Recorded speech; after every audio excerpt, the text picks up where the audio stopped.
विदेश में फंसे पिता, परेशान परिवार, विदेश मंत्रालय से लगाई गुहार।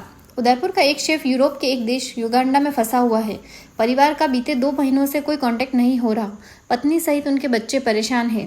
उन्होंने आशंका जताई है कि जो बिजनेस व्यक्ति उन्हें शेफ के काम के लिए अपने साथ लेकर गया था, उसके द्वारा या तो पिता की हत्या करवा दी गई है या फिर उन्हें बंधक बनाकर रखा हुआ है।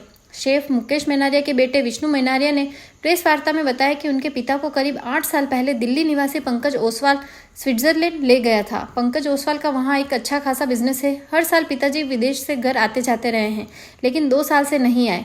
2 महीने से उनसे फोन पर कोई कांटेक्ट नहीं हो पा रहा।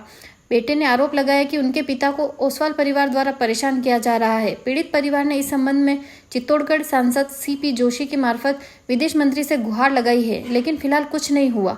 बेटे विष्णु मेनारिया ने बताया, ओसवाल परिवार की महिला वकील कमलेश अग्रवाल ने हमें फोन कर कहा कि पिता की सलामती चाहते हो तो कोई कार्रवाई मत करना। वकील ने मेरे और मेरी मां के नाम से 75 लाख के 2 खाली चेक मांगे। चेक देने पर पिता को वापस भेजने की बात कही।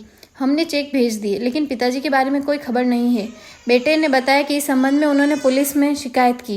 पुलिस ने कहा कि एम्बेसी में शिकायत करो। फिर एम्बेसी में शिकायत की गई, जहां 1.5 माह बीतने पर भी कोई कार्रवाई नहीं हुई है।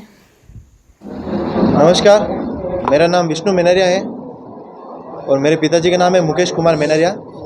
मेरे पिताजी 2017 में स्विट्ज़रलैंड गए थे एक पर्सनल शेफ के थ्रू पंकज ओसवाल की फैमिली के लिए।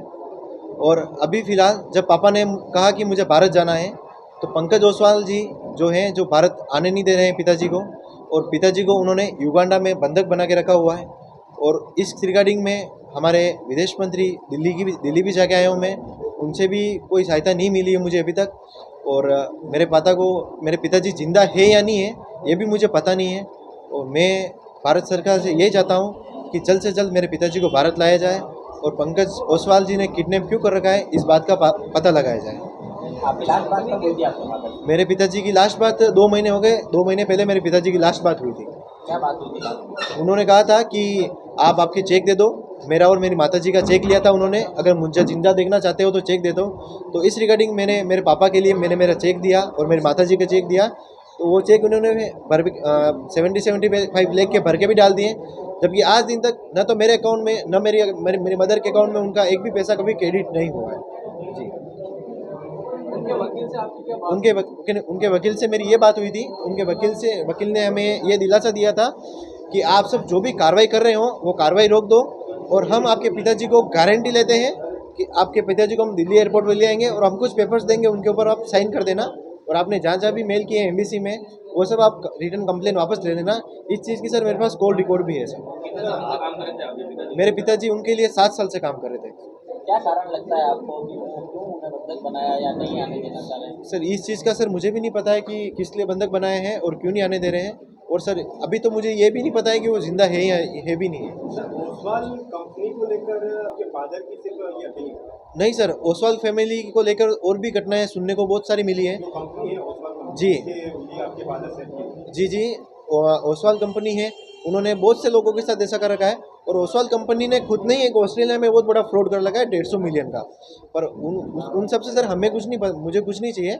मुझे सर मेरे पिताजी बस भारत चाहिए और मुझे आपके पिताजी ने नहीं। विरोध उन्होंने किया था और उन्होंने कहा था क्योंकि उन्होंने पंकज ओसवाल ने उनके उनको बिजनेस क्लास वीज़ा दिलाई, और पंकज ओसवाल जहाँ भी ट्रैवल करते थे पिताजी को साथ में लेकर ट्रैवल करते थे।